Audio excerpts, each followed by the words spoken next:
Hi there, welcome to Kneppy Invest. One of the hardest things we have to decide upon when we are an investor is knowing when to sell shares in a company. It's a tough task, a tough process, and probably one of the reasons why some traders have sell rules to make that process easier. Unfortunately, I have no really distinct sell rules, and I still find this process hard, even though I would consider myself an experienced investor, maybe not experienced trader, but definitely an experienced investor. It is a tough process. And I've been going through this tough process over the past 3 or 4 days with the company I own in my technical portfolio called Step One. Now, when I originally bought Step One shares back in August 2023, it was an easier decision. Share price broke out just above 50 cents. And in the past 6 months since I've been holding shares in this company, the share price has tripled. And about a week ago, from when I'm recording this video on Monday, the 26th of February, my thought at that point in time was I should take profits in this company. Now, the company was going ex-dividend on Friday, the 23rd of February. And at the time, I was thinking, should I sell just before the company went ex-dividend or just after? Should I take my dividends, which was a fair bit, because I bought at 53 cents or something like that. And the dividend, just this one interim dividend, was something like 5 cents or something like that, which means my dividend yield was about 10% just in my initial capital. So that was a tough decision in itself. But I decided to maintain my holding in this company until at least February the 26th, which is today when I'm recording this video. And then I saw a comment from Liam Jones, sort of a passive aggressive comment from this poster. And just the question was in regards to where was a video on Step One's results. So I thought, why not do a video on this company results? And more than likely, that won't change my decision. But as I went through the company results, and as I saw a few other numbers, and I'll talk about those numbers later in the video, I thought, should I sell my shares in this company? Should I take profits? Or would the wise thing be hold my shares in this company for a little longer? Now, I'll talk about why that might be the wise decision during this video. So the whole thing I'm going to do in this video today is go through my process on whether I should hold or sell shares in Step One.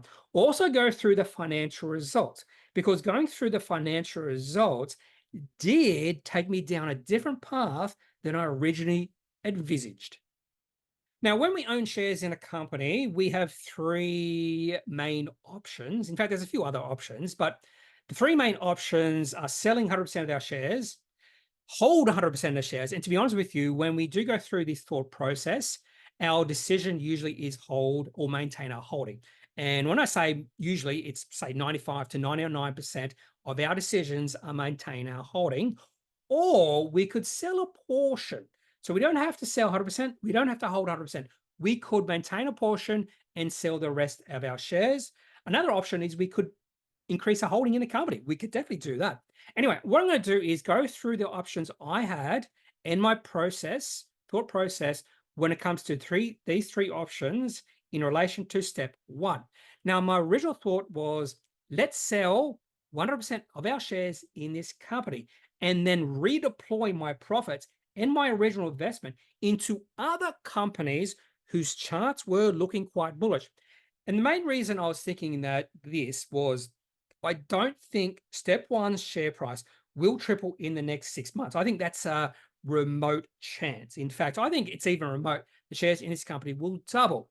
So I don't think I'm going to get the returns that I've seen in this company over the past 6 months in the next 6 months, year, or even 2 to 3 years.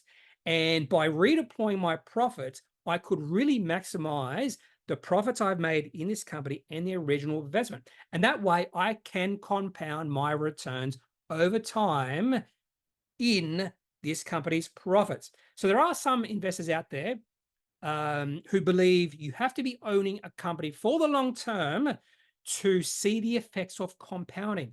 That's not true. You can take the profits in a company, redeploy those profits in said company, and see the effects of compounding over time if you make wise decisions. And that's the important point here. You have to keep making wise decisions to see the effects of compounding over time. And when I say wise decisions, I don't mean 100% wise decisions. I mean maybe 66% of your decisions need to be wise. For example, if I take the profits in step one, I could buy 3 other companies, and 2/3 of those decisions have to be wise for me to really see the effects of compounding over time. And at this point in time, my decision making is successful about 70% of the time, so greater than 66%. So that was my original thinking. And then thankfully, I saw this comment from Liam Jones. I delved a little bit deeper into this company, and my thinking has changed a little bit. And then my second thought was maybe I should just sell a portion of my shares in this company. And I was thinking in thirds, sell 2/3 of my earnings in this company, holding in this company's. That would be the profit, and maintain my original investment in the company, and then transfer my original investment in the company to my small cap portfolio. And that way I don't have to think about it all that often, because in my small cap portfolio, I don't really look at the charts all that often. The only really time I think about my earnings or holdings in that portfolio is when a company releases a price sensitive announcement. And that way I could just maintain a holding in this company for the medium to long term, because step one is a growing company. And the third option, and possibly the best option, maybe, is maintain my holdings in this company, my full 100% holdings in this company, and transfer my holdings in this company from my technical portfolio to my small cap portfolio. And again, that way I won't have to look at the chart all that often. And there's a reason why this decision, holding 100% of my shares in this company, could be the wise choice. And I'll go through why this could be the wise choice later in the video. Now, funnily enough, I recorded a video on step one in May 2022, the first video I did on this company, called the Disastrous IPO. Share price of this company fell all the way down to 20 cents. At one point in time, it was something like $3, and then it fell all the way to 20 cents. And this was just after the IPO. So this was a disastrous IPO. But sometimes things turn around. The financial performance of companies turn around. So even though I did a video titled The Disastrous IPO, that does not mean I won't be willing to buy into a company at a later date. So let's have a look at the chart when I recorded this video, the Disastrous IPO. I think it was in June or May 2022. And in fact, step one's share price high was $3.13 on the 9th of November 2021, just after the company IPO'd. And then the company released a trading update, a negative trading update, on the 22nd of December 2021. Share price dropped 35%. Now, you might think that is an automatic sell signal, because when a company releases a negative trading update, that would mean bad times ahead, and the share price might drop further. And that was definitely true for step one. In fact, you could have sold on this day, 22nd of December, at $1.50. And then the share price kept on dropping over the next 6 months, all the way from $1.50 to 50 cents. And then when the share price was 50 cents, the company released another negative trading update on the 16th of May, 2022. Share price on that day dropped 56%. And in fact, the low after the company released this negative trading update was 20.5 cents. So at this point in time, there was no way I would even think about buying shares in this company. 2 negative trading updates in a row. And what I wanted to see was some sort of consolidation period. And we saw that consolidation period. In fact, this consolidation period lasted about 18 months. So let's have a look at the updated chart, and you'll be able to see that long consolidation period and then the breakout when I bought. So this is the updated chart for step one. This is before trading began on February the 26th. This also includes when the share price dropped about 50% on or in May 2022. And you can see from May 2022 all the way through to August 2023. So we are talking about a 15-month period. Share price just went sideways.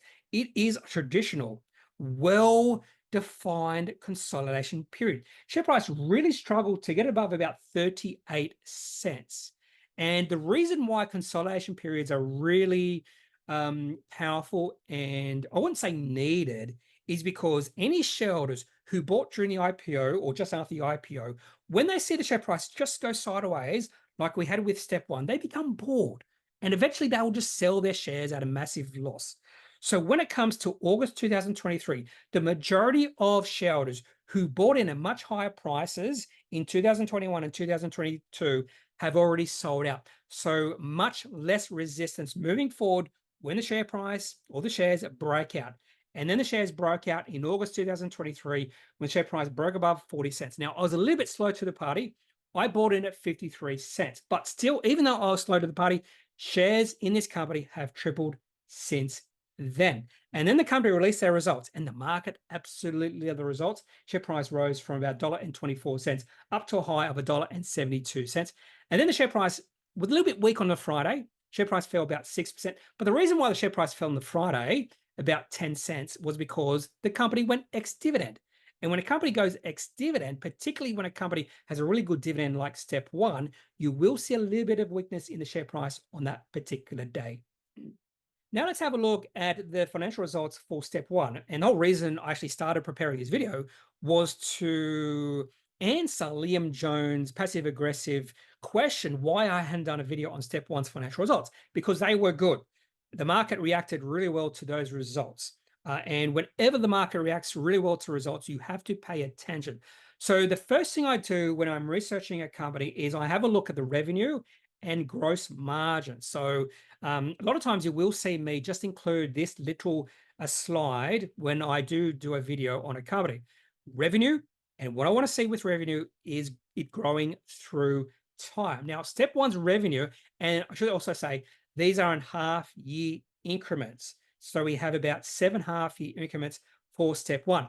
The first thing you notice when it comes to revenue for this company, it is quite lumpy. But this was a record revenue for this company, 45 million. The other thing I should point out, I don't think I've included it in this video, maybe I will later in the video, is this company is global. They sell their underwear, not only Australia and New Zealand, but also overseas in the United States and UK. And the growth in UK and the United States actually excite me just a little bit. But we do see revenue growth with this company, but don't be surprised if you see further lumpiness over the next few halves, or maybe not just the next few halves, but also forever for this company. The other thing I look at is gross margins. And what intrigues me about step one clothing is their high gross margins. And this is a powerful thing, particularly for a company like step one, a clothing company. You probably would think that a company like step one clothing should have really low margins, but this company has margins of around about 80 to 82%. In fact, in 2021, this company had gross margins of 83%. The reason why I like gross margins is because it gives more flexibility to management in deciding what to do with the gross profit. And I'll talk about that when we delve a little bit deeper into this company's financial statements. So let's have a look at the company's profit and loss statement. And I always go through the statements. A few things I want to point out here, not many, but a few things I want to point out. We've already talked about the revenue up a fair bit from the previous corresponding period. Gross margin, or the gross profit, 36.6 million. Now, when I say when a company has really good gross margins, it gives more flexibility to the management. And we can see that just with the expenses. So because this company has really high gross margins or high gross profit, they have the ability to spend a fair bit of money on advertising and marketing. And in fact, in this particular quarter, they spent $15.4 million on advertising and marketing. And maybe in some quarters or some halves, some years, times a little bit tougher for this company, they could actually decrease their cost in advertising and marketing and still be pretty highly profitable. Distribution and fulfillment expenses, 5.3 million. But even more importantly than that, employee benefits and contractor expenses, only 1.9 million. So employee benefits or employee costs really low for this company. And that's another thing that excites me, because I'm not attracted to companies that have really high employee costs. Otherwise, the main costs for this company, apart from cost of goods sold, which is only 8.5 million, is advertising and marketing. And that is a powerful thing for this company moving forward. Profit before income tax, 10.5 million. Profit after income tax, 7.1 million. And again, This is 1/2. Now, you can't extrapolate for the whole year because there might be some seasonality in this company. But if you take the last half of financial year 23, add it to the first half of this financial year, we get profit above $10 million for step one. Now, onto the balance sheet. There are a few things I look at when I am going through the balance sheet. The first thing is cash and cash equivalents, $43.9 million of cash. Then I look at working capital, inventories, trade and other receivables, and trade and other payables. The thing that really stands out with this company is inventories have gone down, which is an okay thing. That means they have control of their inventories. Now, one of the things I was a little bit annoyed at with step one, when I did order some underpants through or underwear through this company, and I've done it twice now, is sometimes there were some underwear that were not in stock. So hopefully they are able to fix that, because that was a little bit annoying. And maybe one of the reasons why they did not have some stock on or in inventory was because they decided that they should decrease their inventory. So trade and other payables, not a lot there, only $1 million. Inventory, 17.6 million, and trade and other payables at 4.9. The thing I'm looking for with those three working capital metrics, whatever you want to call it, is any significant change. So the only significant change was a decrease in inventory, and that is a change in working capital. The other things I'm looking for here is debt. This company has no debt. No debt. And then the last thing I'm looking at is total equity. Now, you might notice that total equity went down for the year from 57 million to 55.2 million. Now, this is a slight red flag I hear. And the reason why total equity went down is, if you have a look at retained earnings, it went down from 4.7 million to 2.5 million. The reason why retained earnings went down comes to dividends. So this company dividend payout, about $9 million, was actually $2 million more than the company's profit. And that's why retained earnings went down. Now, preferentially, or my preference would be that the company, or this company, had a lower dividend payout, but seems like they are comfortable and they do believe they can grow this company even if they have a really high dividend payout ratio. And that's the reason why total equity went down. Slight red flag in my book, but not a massive red flag. Now onto the cash flow statement. So I've already looked at changes in working capital. So that can affect the operating cash flow. So if you see a massive change in working capital, you might see operating cash flow be really high or really low. So the first thing I always look at, cash flow statement, is operating cash flow, $14.9 million for this company. And because this company doesn't spend much money, very capital light company, in fact, payments for property, plant, and equipment, only $132,000, which means this company was cash flow positive by $14.8 million. They spent $9.2 million on dividends. Now, one of the reasons why cash on hand grew from 38.3 million to 43.9 million is simply because changes in working capital, particularly around, maybe not particularly, but solely around decrease in inventories by $6 million. So if you add that back, you wouldn't have seen a change in cash or increase in cash. In fact, cash might have gone down a little bit because, again, dividends paid 9.2 million, which was higher than the earnings received by this company, or the profit from this company. And if you subtract the change in working capital from this company from the operating cash flow, you would have seen that number be more around about $8 to $7 million. So don't be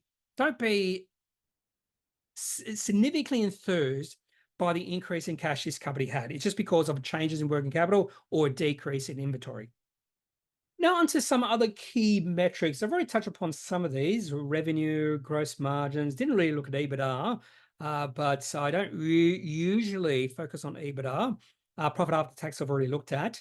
But let's have a look at the disaggregation of revenue by geographic region. This is where it might become a little bit exciting for me, because there is potential significant growth moving forward for step one if their underwear is anyway appreciated. Like, I appreciate their underwear. So I bought some step one underwear just before Christmas, and to be honest with you, the best underwear I have ever worn. Now, I'm not paid by step one to endorse their underwear, but I just love their underwear. In fact, I even wear their underwear when I'm going for a run. Now, let's have a look at the geographical breakdown of their revenue. So revenue increased by 8.9% in Australia, 38% in UK, from 10.6 million to 14.6 million, and 256% in United States, from 1.2 million to 4.1 million. And just that growth in UK and USA has me a little bit excited about the potential of this company moving forward. Otherwise, the operational key metrics, website visits up 18.6%, conversion rate 0.1% higher, customer orders 25.1% higher, new customers 32.8% higher, returning orders as percentage of total orders down 2%. They also have how much each customer is spending, something like $100 or something like that. In fact, when I actually did buy 2 lots of underwear from Step One, both were highly discounted because I bought more than 10 pairs of underwear each time. So I do like some of these companies' deals, particularly when it comes to buying multiple pairs of their underwear. My only issue, again, is sometimes some of their underwear I wanted in certain colors, they did not have in stock. Now, it's not surprising that in the company's presentation, they did have one slide focused on advertising, because this is the company's biggest expense. And the reason it's their biggest expense, advertising marketing, is because this company has really high gross margins. So if this company continues to grow from here, don't be surprised to see an expansion in advertising and marketing. And that expansion in advertising and marketing could lead to this company expanding even further overseas. And what I like to see here is a percentage of advertising and marketing decreasing compared to revenue, and has decreased compared to revenue over the past few years, from 56.8% in the second half of 2021 to 34.1% in this particular half. Now, that second half of 2021, I believe the company was criticized. No, that could have been another company I'm thinking of. That could be another company. I'm thinking of Setup. But you can see the advertising marketing expenses actually have fallen from 2021 and 2022. So when this company was going through that little period of time when the share price was decreasing and the company was under a little bit of financial stress, they just decreased their advertising and marketing. You can see that in the financial year 23.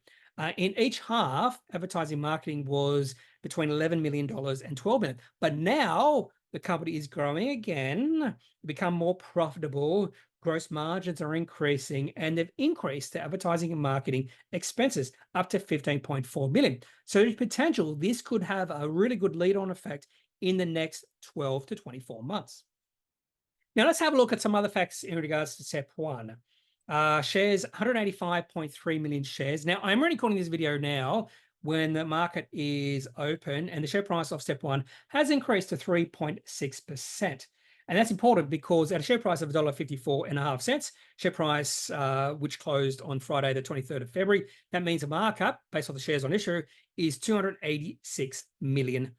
Now, this company has net cash, no debt, which means the enterprise value of this company, and this is even more important moving forward, is only $242 million. So you always, in my opinion, you have to look at enterprise value, not just markup.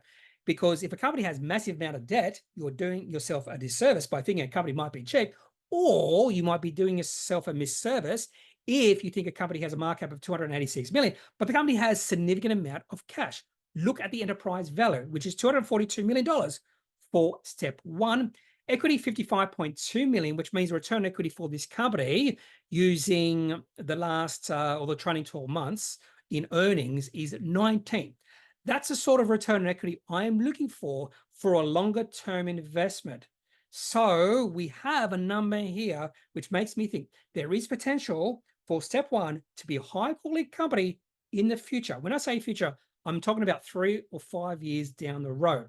So that's another reason why I am thinking I should maintain my holding in this company, put into my small caps, just because of that potential. Dividend yield at current share price is 5.8%.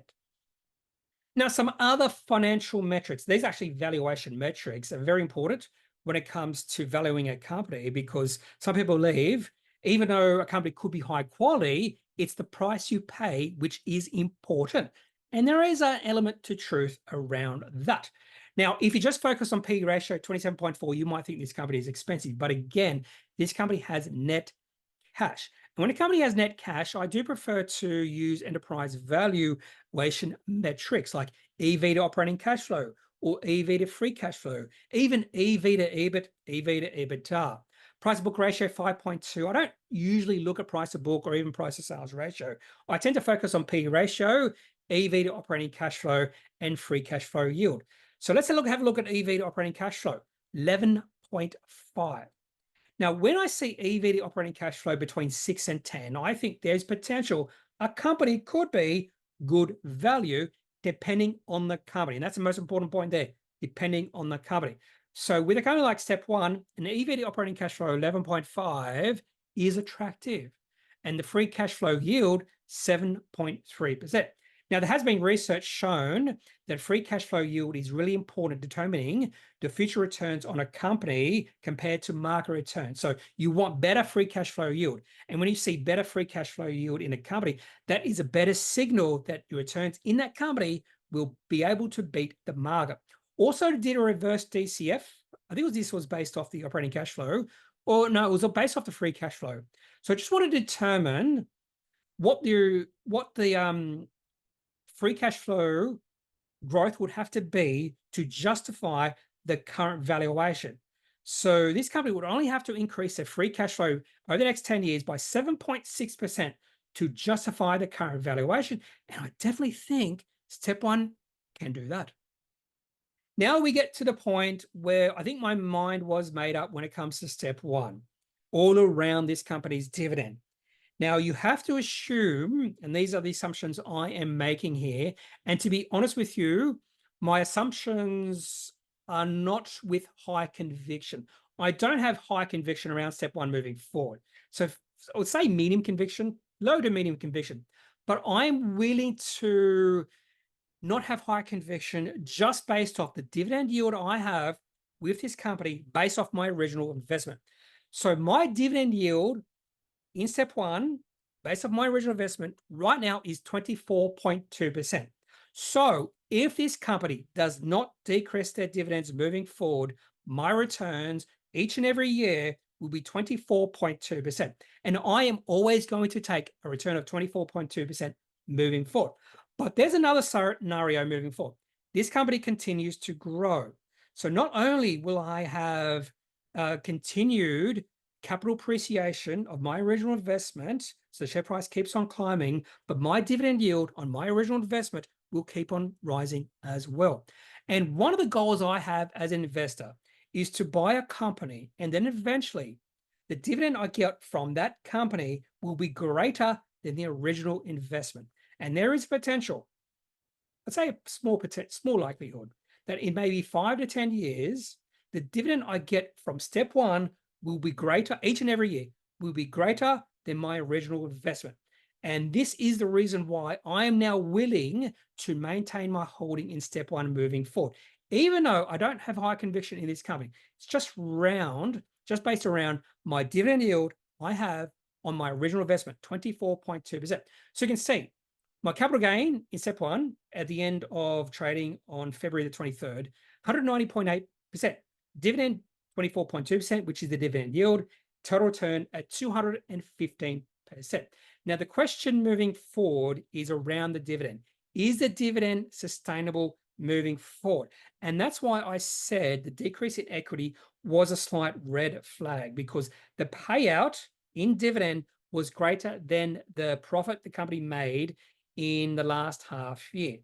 But I think the management is confident they will be able to grow further over the next few years. I'm not as confident because eventually there will be competition in this space. That's the other thing I should have mentioned. With the high gross margins, this company's competitors will see that. And they'll think, well, maybe we can replicate Step One's gross margins. So I would envisage some increased competition for Step One over the next 5 years. But I'm willing to take that risk right now with this company. So I've already given away what I'm going to do with my shares in this company. So selling 100%, no. Sell a portion, 2/3, no. Maintain a third holding in this company, no.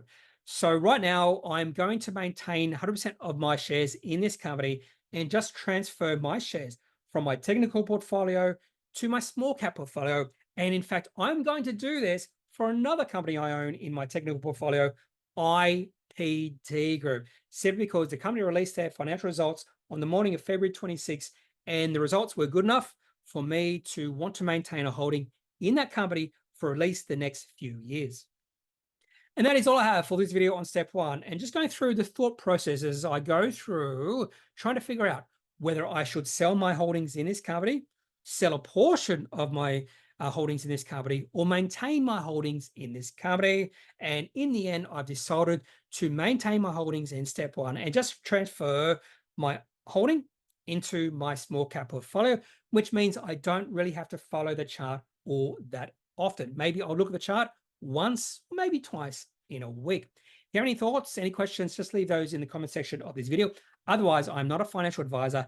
If you do need financial advice, make sure you seek out someone who's qualified and can speak to your own financial needs. That's it for this video. Have a good day. Bye.